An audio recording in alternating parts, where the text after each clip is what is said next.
Hey everybody, Ken Coscia here, and we're here today for another conversation with a fellow Silva Method instructor, talking about the wonders, the joys of this incredible program that Mr. Jose Silva created after 22 years of research way back in 1966. And it's a very special topic. Please do stay to the end.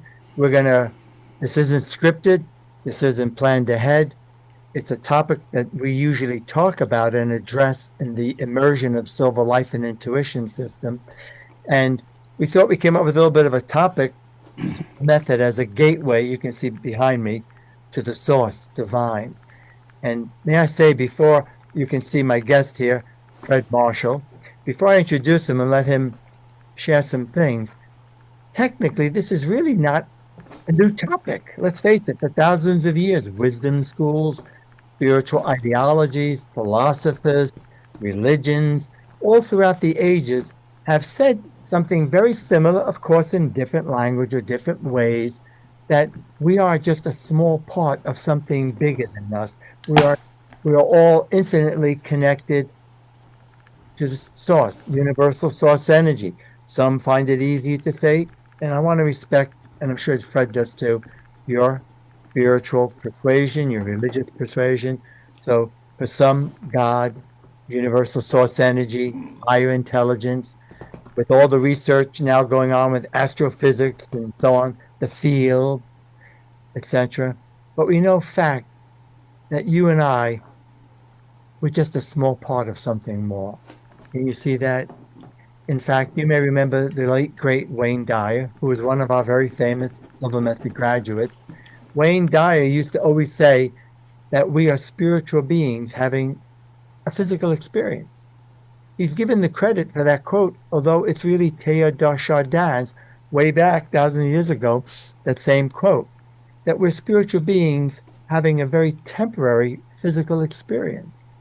And that a belief system that I resonate with is that part of our mission here is to live a life of purpose, to make the best contribution, to be our best, and to evolve and to grow, consciously recognizing that spiritual connection. So that being said, Fred Marshall, our guest here today, he's actually been a Silva Method practitioner and a meditator for over 40 years. Actually, 40 years meditating, and it was 1998, I believe. The dates aren't important, but what is important is that he comes to us with a lot of experience. He's not a new kid on the block, and I don't mean by his age, by his level of experience. Fred's been practicing Silva since 98. He studied and completed Judy Orloff's intuitive healing class. He's a graduate of the Mystery School. He's a practitioner of Lynn McTaggart's Power of Eight, all of which are very complementary to the Silva Method, which tends to be a very practical, step-by-step, structured approach to harnessing our human potential. And that's what we want to build into here now. So please say hello and welcome, Fred. Fred, it's so good. I'm glad you could be here. And today we did something a little different than I usually do. We're going to just sit side by side. We had a little bit of technical difficulty with the recording. So, Fred, welcome. And I think it might be interesting if you want to just briefly, what led you to the Silva Method and what even led you to becoming a Silva instructor, let alone this topic, how you feel about being a gateway to source. Oh, okay. So, my interest in meditation started in my junior year in college. I took a class called Comparative Religions. And they were looking at lots of different religions. And the Eastern religions kind of struck a chord with me because they seemed to be more esoteric, I don't know what you want to call it, but they were exploring the spiritual. And one thing is that, and Hinduism was the one that fascinated me the most. And they would say things like, all is fleeting and transient. Like this is only temporary, that kind of thing. And that led me to read other books. I read Andrew Weil, Edgar Cayce, just lots of other books. And then I started my own way of meditating. I read one book that said, get a clock that has a loud ticking sound and focus on your breathing and listen to that clock, but focus on the silence between the ticks.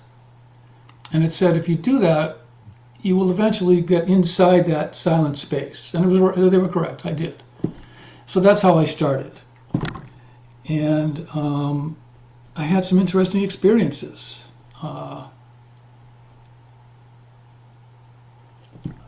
So I used to be, Edgar Cayce used to get into this kind of a trance, as he described it, where he'd lie down and sort of get between that sleep and awake state. Maybe, and so I started doing that. I was doing that one day on the couch in my house in the afternoon. There's a big picture window in front of me. And the next thing I knew, now mind you, I'm on the couch with my eyes closed. The next thing I know, I'm standing up in the living room. And I'm still lying on the bed with my eyes closed. But I'm standing up in the living room. It was bizarre. For me, it was bizarre. I had no idea, but I had no knowledge of this phenomena. And a woman was walking up the street in front of the house. And I looked at her and she looked at me, and our eyes met. And the next thing I knew, she floated up through the window and spoke to me. I don't know if you've experienced this, but I was like frozen. I couldn't wake myself because I wanted to wake myself. But for a moment I was frozen. But then, I came out of it and she was gone and I was back on the couch. And so I didn't do that exercise again for a long, long time. That was my first experience with that type of thing, the out-of-body experience. So how did I get to Silva? I started on the East Coast, came out here in 1980, got a job with GE Capital, was assigned to work with the financial analyst. His name was Tom. So I spent a lot of time with Tom, and he was a Silva graduate. He told me about Silva. And what really struck a chord with me is he told me about casework. And that one piece really resonated with me. But it took me another, 17 or 18 years to actually take the class. I knew about it all this time, but for whatever reason, I didn't do anything until finally in 1998. I picked up the phone. I was living in Kirkland, Washington. Picked up the phone, looked at the white pages, because the internet was really new then. It was there, but it was new. And so in the white pages of the phone book, I looked up Silva, and there it was. And it was the Silva Method, Bob McChesney with a phone number. And I called him. It turned out he lived very close to me. I could walk to his house. Said he had a class coming up for the weekend. Said I could pay him when I get there. He had a space for me. So I said, okay. Took the class, and I liked it so much that I audited that class many, many, many, many times, and got to be good friends with Bob. And I started working with him. He was doing things like healing circles at people's houses and manifestation circles, all sorts of things, as well as giving a monthly breakfast at a church that let us use their space, and doing a meditation for a topic he wanted to do one on. So I really immersed myself in the whole Silva sort of process. And Bob eventually, he had 2 instructor's manuals, so he gave me one, which I still have. And the plan was I was going to get certified. And then Bob died. And it just threw me into a tailspin. And I lost traction with it for quite a while. Until sometime in 2016 or so, I picked up the phone and called Silva in Laredo, and they put me in touch with Ken. And then we started the whole vetting process from there. I became an instructor. So, yeah, that's how that happened. Kind of interesting. A few things that you said there, I'm working on remembering them. I can remember when I first started reading often, we're all one, we're all connected. Mm-hmm. I admit, at the time, oh sure, it went right over my head. I never really, as far as I know, consciously appreciated what that meant. And I will admit that only as time has gone by. For me, I'm in my 55th year teaching the Silva Method, and as a practitioner, that it really, especially in the recent, I would say 10 years, recent decade, it makes sense uh, for that. So I'm saying this too because for people watching, it's also very common for people like Fred. It took him 18 years to actually take the coursework and start studying it, even though he was aware of it. And I've had people, you probably see behind me, a little non-shameful plug, the Silva Method book, that little blue book, who read the book, loved it, got value, but 25 years later, because it was written in 73, take the class. However, why I bring this up, though, is I also like you, our listeners, to recognize that you really want to check the credentials of whoever's offering you whatever program. And there are people who read a book once, attend a course once, and then they set themselves up as an expert. And if you heard Fred, he took the class with Bob McChesney, who I knew well. I used to work with him also, and he audited and audited and audited the class again. And not because he's slow, but because it really is a deep course. Mr. Silva spent 22 years looking for unifying or universal truths.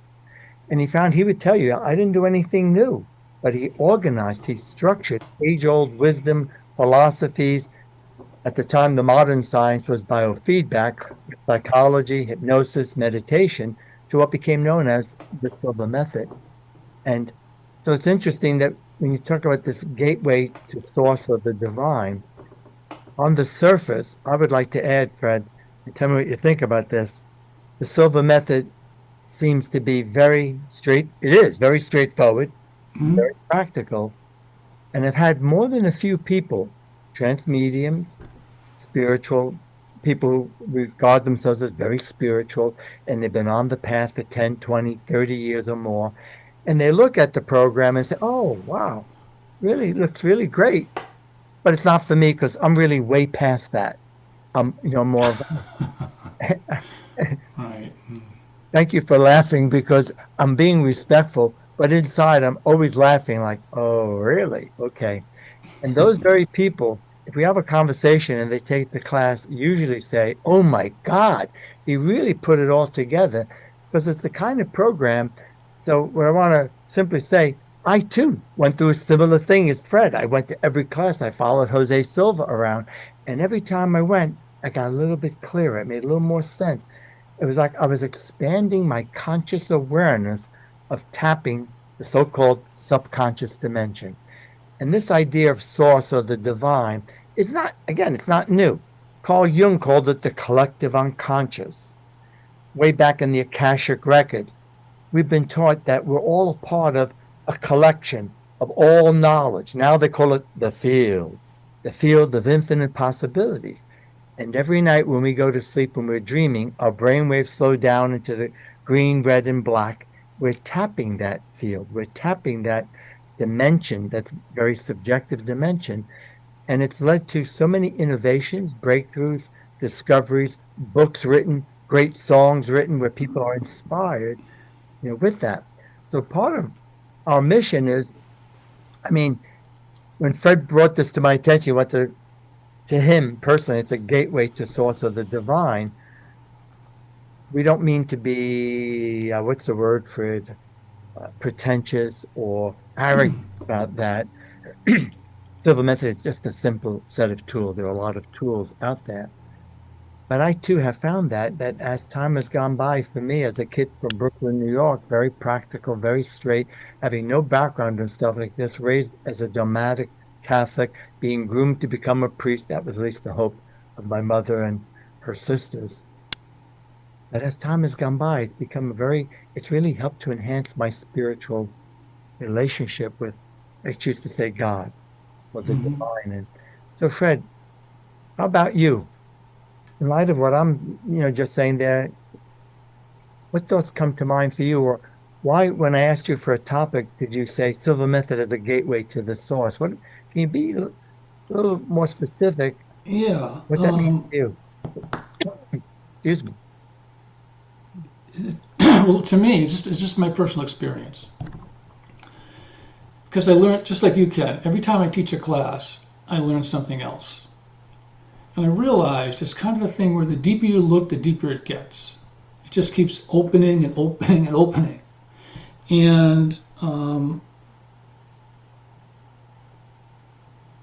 I guess I don't even know how to put it.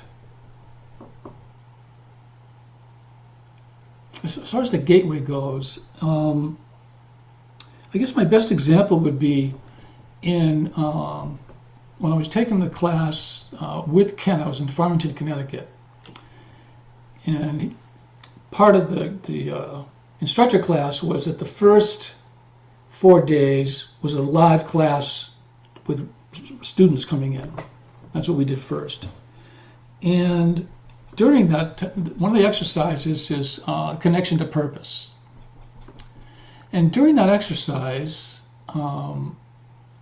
you ask Source a series of questions while you're doing the exercise, and you open up your eyes and you write down the answer and go back to level. When I got to one question, I forget the exact question, what happened was this star kept pushing into my field of vision on my mental screen, and I would push it out. And it was very persistent. It just wouldn't go away. And so finally I opened my eyes and I put the star down. I wrote it on a piece of paper, and I went back to level. And then I got a hit that this was the Star of David, which really meant nothing to me at the time. Okay. So we got done with the exercise, and I went to talk to Ken later, and I said, what do you think about this? And he said, wait. And sometime, it could be next week, it could be next year, it's going to come into your life. Just wait. I thought, okay. So about, maybe 6 months later, I was talking to a friend, and part of the conversation, I'm not married anymore, so part of the conversation was meeting like-minded women. That's what we were talking, that was the topic we were talking about. And he said, oh, you should look into the Modern Mystery School. And I didn't even know what that was. And I said, what is it? He said, I don't want to tell you, do your own research, go find it. So I did, and as it turns out, and I joined the Modern Mystery School. I went through an initiation, a very spiritual organization. And in getting involved in it, I realized right away that the Star of David was the sign of Solomon. And the Modern Mystery School is based on the teachings of King Solomon. That was the tie-in. And while I don't agree with everything they say, it's very spiritual, and I still practice it, and it dovetails very nicely with Silva and the spiritual realm. So that was my first example of of a gateway. Possibly you have also, more than likely you have. I've heard this so often from people, because the reason why I said to Fred, it'll come to you later, it's not up to me to interpret it. And that if we have to you have to really surrender to the process. Because when we are in a quiet state, it's very subjective. It's not physical. It's not anchored to concretely. It's not something you can physically hear, see, taste, touch, or smell. And we really do, it's a fine line between, so interpretation is everything. And I love that exercise because it's helped me immensely. Because like you, Fred, I'm always growing. Every time I do a class, I learn a little bit more. We're expanding our awareness with that. And I don't claim to have the answers, and I don't claim to fully understand this.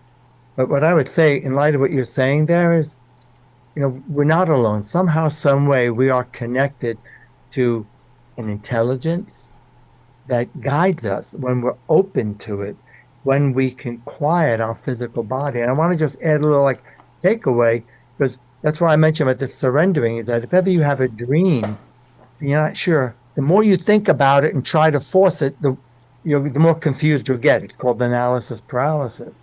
So it sounds like you did a great job, Fred, of just putting it aside. And here it was, you said 6 months later, it clicked in and it made sense. It was almost like a premonition to something guide you to enhancing your life. I still find it interesting. How about we just dance around a little bit with this idea that considering that this is a concept we have, I'll have to call it that. It's a concept based on all sorts of theology, spiritual teachings, philosophies, and even now some science that's coming out talking about the field. However, psychologically, we know that self-awareness is the beginning of, it's the foundation of our well-being, our psychological well-being. It's the beginning of taking responsibility for ourselves. And part of self-awareness is recognizing, to me, who we are and our place in the universe. Who we are, and I would say to all of you watching this, you're far greater than you realize. You have so much more capability than you realize if we would just learn to get out of the way and stop sabotaging ourselves with limiting beliefs, with false ideology, with misinformation, whatever it might be that does that. And that's part of how when we look at this, to me, this exercise, connection to source or connection to the divine, is meaning to do it consciously, to be self-aware enough. And when we recognize that, we're more likely to be able to direct and focus it and not just wait for it to by happenstance happen, something that we can harness, shall I say. How does that sound? What are your thoughts on that? Well, it kind of reminds me of sometimes people say to me, why do you teach this? Why do you do this? And for me, it still has such a profound effect on me personally, on many levels, that I just felt it was extremely valuable because it changed me for the better. Because if all you do is meditate 2-3 times a day, you will change. You become more compassionate, you have more empathy, you become very aware of what it means to be present, which some people don't know what that even means. And I've watched individuals that I've taught come into the class and be one person, but by the end of the class, they've completely changed. They've like reframed their thinking, so to speak, and they're a different person. And there's people that I'm friends with that live in my area here that have taken the class, and I've personally observed them changing for the better. Well, we both know this saying, change your point of view and you change your life. Yeah, so what was, I got on a tangent there, Ken. What was the question you asked me initially? In a topic like this, to me, is not an easy topic because we're kind of, dancing around, attempting to put into words something. So let me reframe it a little bit, Fred, rather than go back to that exact question, because I share that with you too, that I think it's part of a natural evolution that when we quiet ourselves physically and we're attuned to this subjective state, so-called subconscious, we call it in Silva inner conscious state, or the collective unconscious, or the field, whatever we call it. When we're doing that repeatedly, I think it's a natural byproduct of recognizing, consciously or unconsciously, that we're all one and that we're fellow Right. human beings doing the best we know how to do.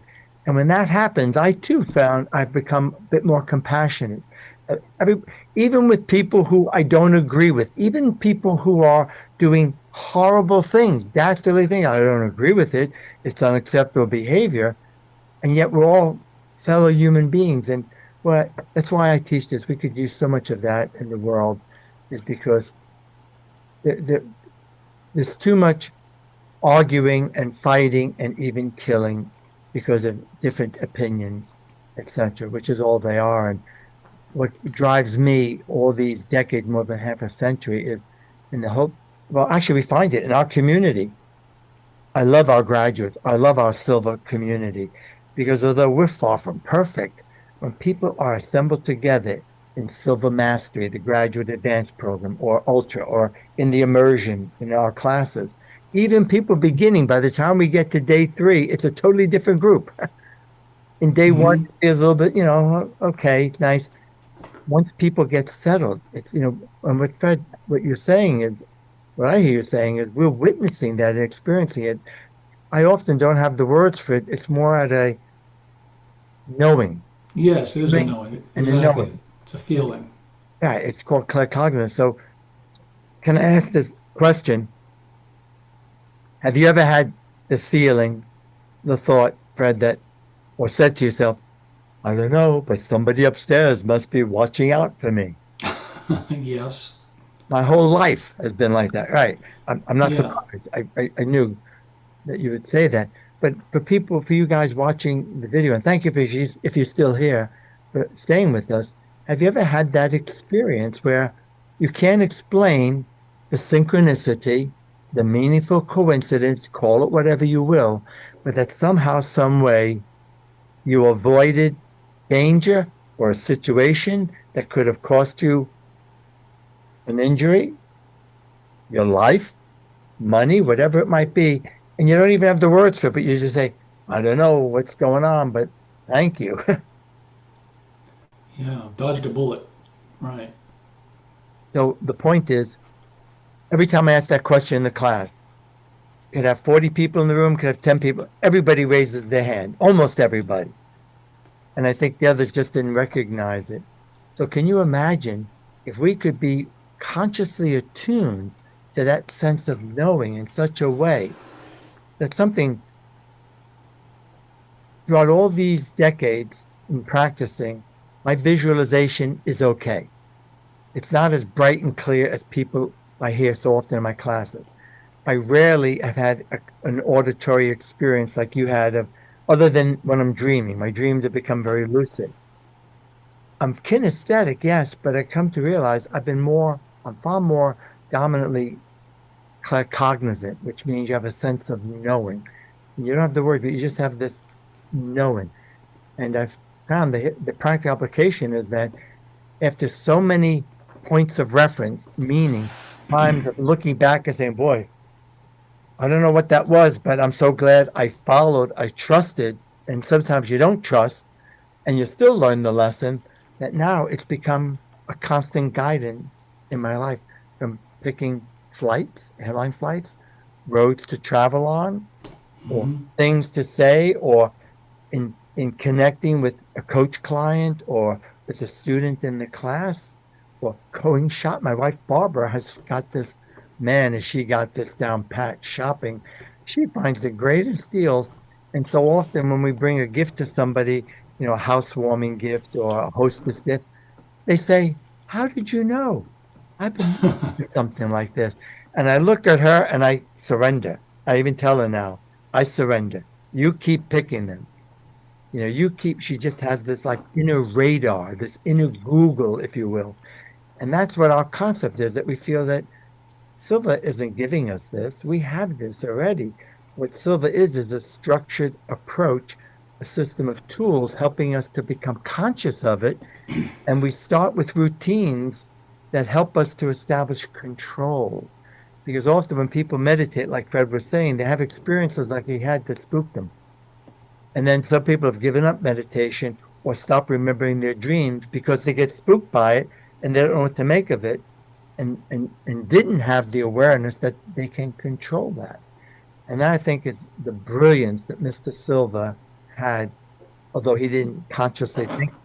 He spent 22 years using his intuition ideas, and then he tested them on the children. And if it worked, and especially in this area of this inner guidance, that when we allow it. I went off on a bit of a tangent too, but this is really, if you think about it, to me, it's a more exciting topic because it has more long range possibilities. Exactly. You look like you wanted to add something. Yeah, I do actually. So let's get into the gateway thing again. Things that you get introduced to that you don't see coming. It was about maybe 2 or 3 years ago now.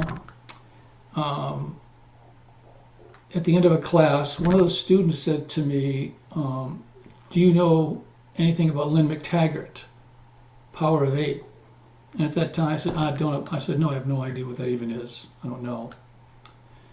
And she said, "Can I send you a link?" And I said, "Yeah, please do." So she sent it to me, and I watched it, and just briefly, Lynn McTaggart's story is she's an investigative journalist who decided to investigate the power of prayer because she felt the power of prayer was phony, not real. And she wanted to expose it. She actually says that if you watch her video. Well, when she got into it, she realized it's not fake, it's real. And so you fast forward with her, she went on to start this thing called the Power of Eight, which is just a method. It's her method of connecting to people and sending them healing. She calls prayers intentions, and you can send them healing intentions. And so I started mentioning it to my classes. And at one point, one of the students said, "Can we do this?" And I said, "Yeah, we can do it." So we started doing it. We didn't have 8 people, but we had quite a few people. And at one point, somebody wanted to do an intention for peace in the Gaza. Kind of a lofty thing, but we did that. We did that intention. And a couple of things happened during that intention. One of the things was for me, and this is just my experience, that I had this profound feeling that I had made this solid connection to source. It was something I'd never felt before. And when we came out of the exercise, it stayed with me.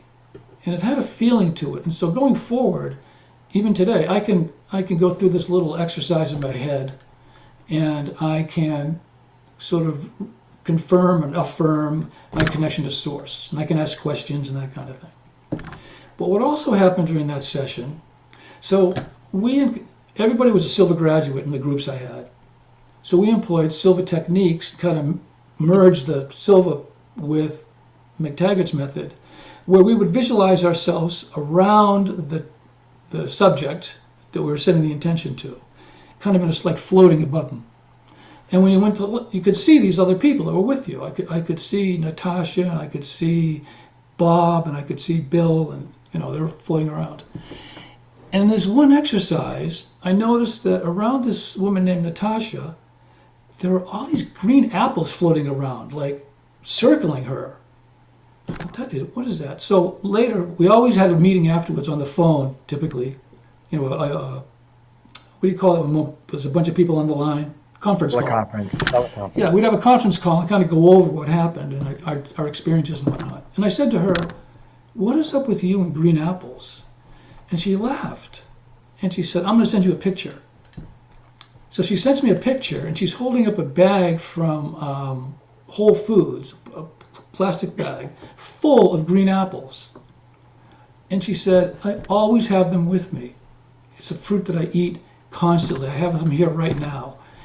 And that was so interesting to me, that as an aside, I picked up this piece of information about her that I just out of the blue. And that experience has happened many, many times going forward. When I'm doing the healing intention for someone, I'll get some other pieces of information regarding that person. Man, you have some really wild experiences, imagination. That's very cool. Well, the thing I remembered what Jose said was that the more you practice healing, the more you will increase your intuition and clairvoyance. Because basically he said that when you heal, when you do a casework on somebody, you get the healing power from source, you take it in, and you pass it on to the recipient, whoever it may be. And you retain a blueprint. I think he actually used those words. Mm-hmm. You keep the blueprint. So you benefit directly from practicing healing. There's a personal side to personal benefit, so to speak, from practicing healing and sending healing to people on a regular basis. And my intuition and clairvoyance has increased. There's no doubt about it. It just happens. It's interesting you brought that up, caseworking. For those of you not familiar with in the Silva Method, what we call caseworking, it's very similar to medical intuition. In fact, way back in Jose's research, his children, Isabel, the primary research subject, was doing what today they call medical intuition. To do medical intuition, you got to have a very thorough understanding of anatomy and so on, and work with a physician. That's not what we're doing. But here's as an example, what Fred just said about the green apples. Our concept is that when we have a clear intention of wanting to help somebody, we call it caseworking. We quiet ourselves so as not to be distracted by what we're seeing, feeling physically. And we intend to tune into somebody to connect at a subjective level. Excuse me, I've been nursing a bit of a cold that's going away and it's affected my voice. Sorry. But anyway, to go back to that, and we come up with information about the person, sometimes it's not necessarily a problem, but that's relevant for that person or what's dominant thought in that person's mind or what have you. Right. You want to comment? No, it's just strikes me as interesting. Um, what's that? What is that called, Ken? When you go to level and you get the subject on your visual screen, somebody you want to work with, and you have a conversation with them. Isn't there a term for that? Mental broadcasting Yes, or exactly. subjective communication. Right. So may I mention it? One of the books that Fred has verified for me that's still available. It's written by Jose Silva and Robert Stone. Oh, please excuse me. And one of the things in the book is he calls it getting help from the other side. And it might be a longer, the Silva Method or Silva Mind Control, which we used to be called, for getting help from the other side. And if you're interested in the topic, it definitely would be a good complement to our discussion here because we can only cover so much with that.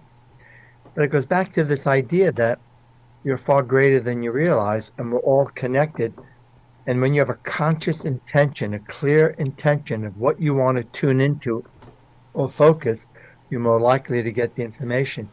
So what Fred was asking me about was the same principle can be used to mentally rehearse a conversation, maybe that's sensitive, before you have it, to minimize conflict, or you're going to be interviewed, or you're talking with one of your clients, or you're working on connecting better with your children. It's not about manipulation. It's about getting on their wavelength. And it's fascinating. We teach it in the class. And I remember a friend who's become a friend, a neuroscience researcher, was coaches me, and I had him coach our team of instructors more than a decade ago. He said, "Oh, you got to stop teaching this." And those who remember, he said, "It's woo-woo." And then I found some years later, it must have been 6, 7 years later, I discovered in one of his posts on Facebook that he's teaching it in his compassionate communications classes. And I hear more and more people bringing it up, thought leaders, calling it different things. So it's not so much just mentally rehearsing, like an athlete mentally rehearsing your moves or mentally rehearsing your performance, which makes sense, by the way. The visualization, the mental rehearsal, which we teach in Silva, makes a huge difference for high performance, to improve whatever. But the same principle can be used. We call it the laboratory level, and it's a subjective communication, if you will.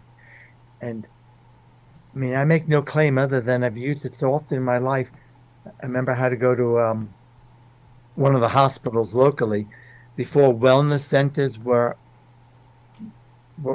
in the hospital. I never thought Connecticut, let alone Hartford, Connecticut, would have them.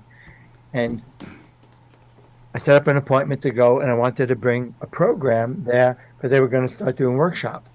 And I went, quieted myself in my alpha meditative state. I imagined this person. I didn't know her, but I knew the name. And I just mentally imagined I'm sitting with her at her desk and telling her who I am, what I have to offer, what I bring to the table. And then when I was done, I gathered all my collateral material, went on. Back then I was carrying a briefcase, walked into the office. We said hello. I sat down. She sat. She said, "Okay, when do you want to begin?" And I said, "When do I want to begin?" She didn't ask me any questions. And back then, the internet wasn't thriving. Right. I didn't even know it was there, that she could Google me because she'd see that, who I am, etc. And it was great, but a part of me was disappointed because I had all this collateral material that I took time, hours to prepare, so I could show her the evidence, the research, what I could teach, what I could do for them. And it's like she didn't care. And the point is that have you ever met somebody? I'll ask Fred, I'll ask you watching our viewers, and you feel like you've known this person your whole life. And Mhm. someone say, oh, maybe we were connected in a past life. I don't know if that's true. Maybe it is. But isn't it fascinating how sometimes you're just on someone's wavelength and you go so deep in your conversation, and other people you've known for a lifetime and you don't go nearly as deep because you're not quite on the same wavelength. Right. Thanks for bringing that up because it's a I want to say just a couple of things and start to wrap this up, Fred, if that's okay. And Sure. then please add any thought that you want to. I asked Fred, I've been making a point that I'm the senior instructor, I'm the training director, I'm Silva's, they call me their number one guy with this. But we have a great team of instructors here in the US, and I've been taking the time, you can see my YouTube channel, interview them and just talk, picking a topic, whatever. And I'm very proud of these people. Fred and I are about the same age, but many of them, Fred, are a lot younger than us. Hmm.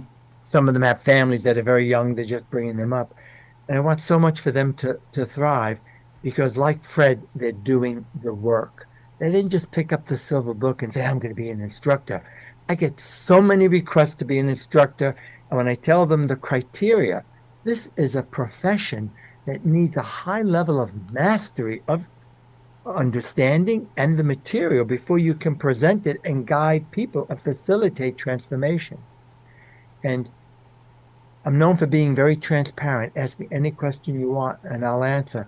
But there are people out there, some of them offering online programs that are becoming, I don't know how popular they are, but they're aggressively advertising on social media.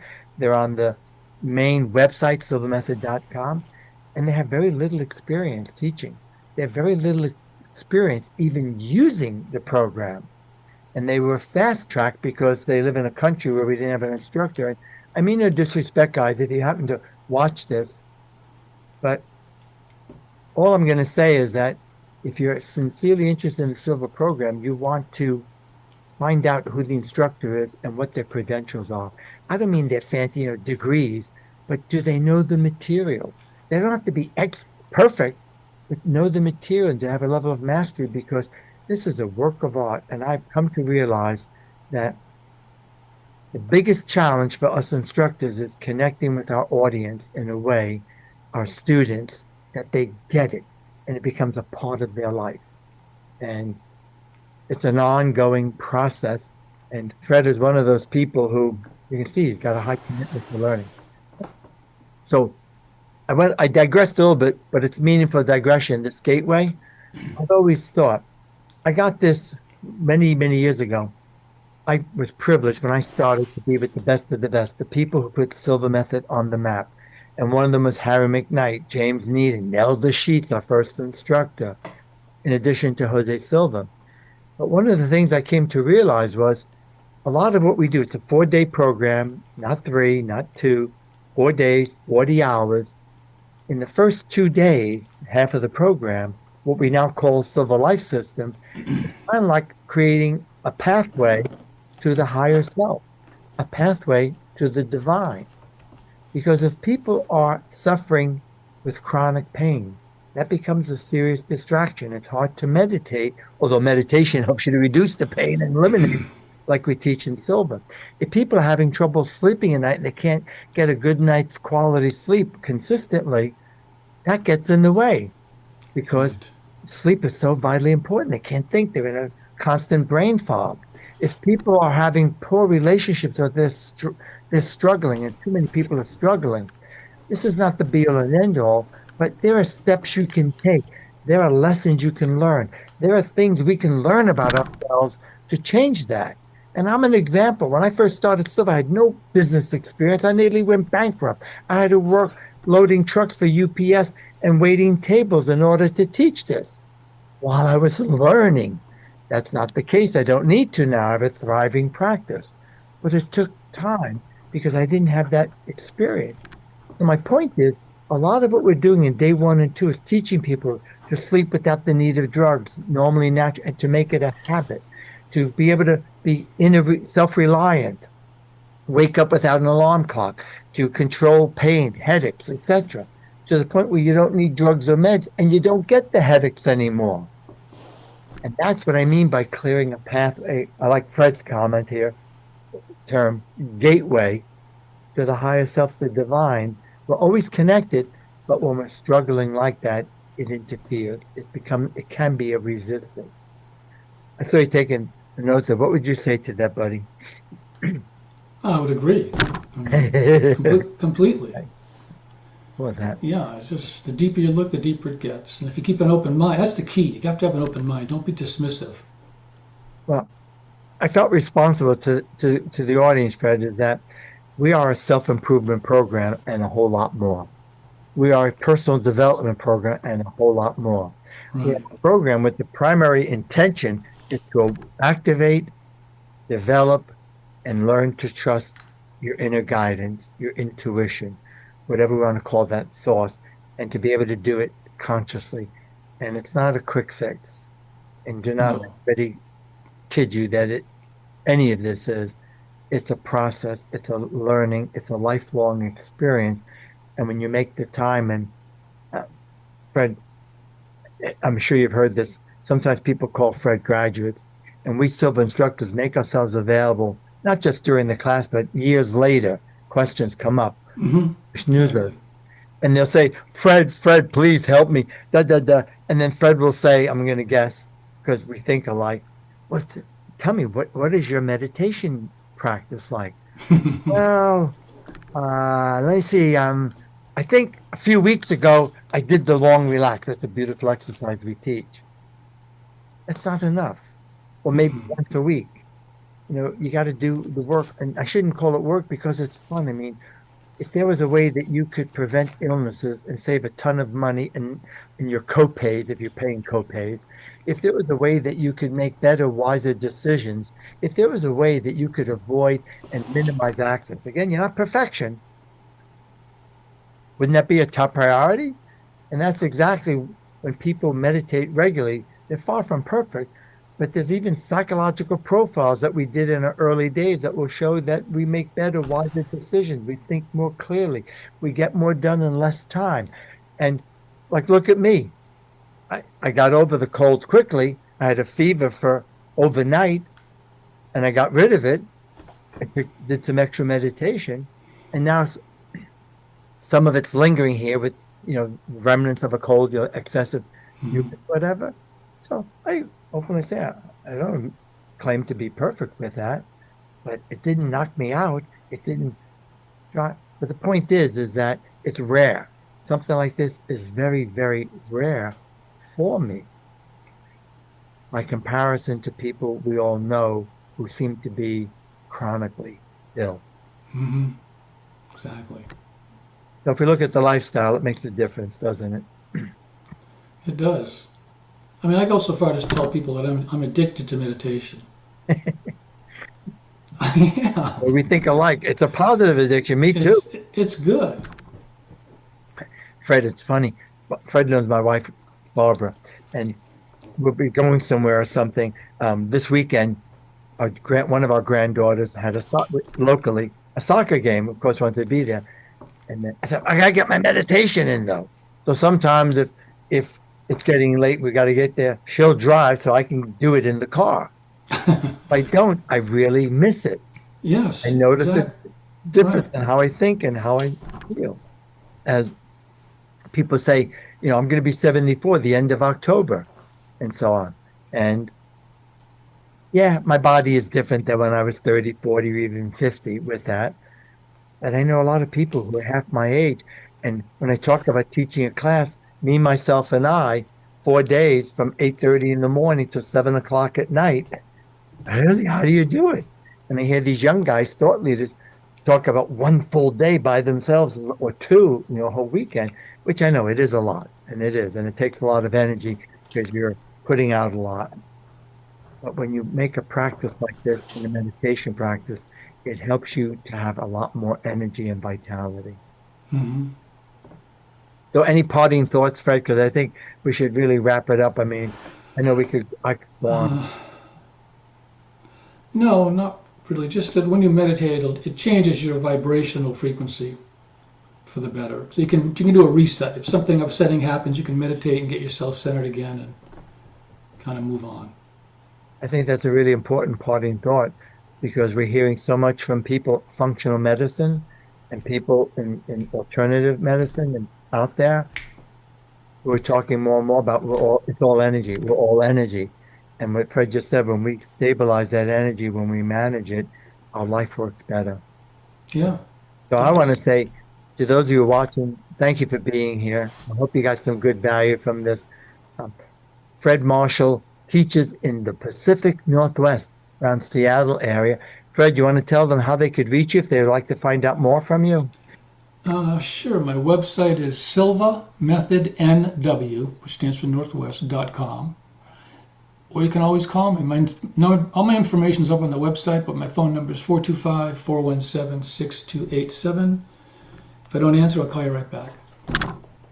And again, it's on the website. That was kind of quick. I It's on the don't website. know it too, but you'll find it. And I'm going to post this on YouTube. You can find me. I offer the class in the greater Chicago area, actually in the northwest suburbs, Hoffman Estates, and then here in Connecticut, occasionally in Boston, in New England for that. And my website would be Silva Method, C as in Charlie, T as in Tom, silvamethodct.com. And uh, if you find this helpful, Fred's got a YouTube channel also.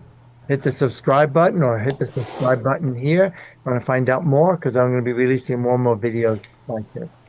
So, Fred, thank you so much for making the time to be here. I always enjoy your presence. And I'm going to say so long for now. You want to All say right. so long? So long for now. All And right. thank you, Ken. I appreciate it. My pleasure.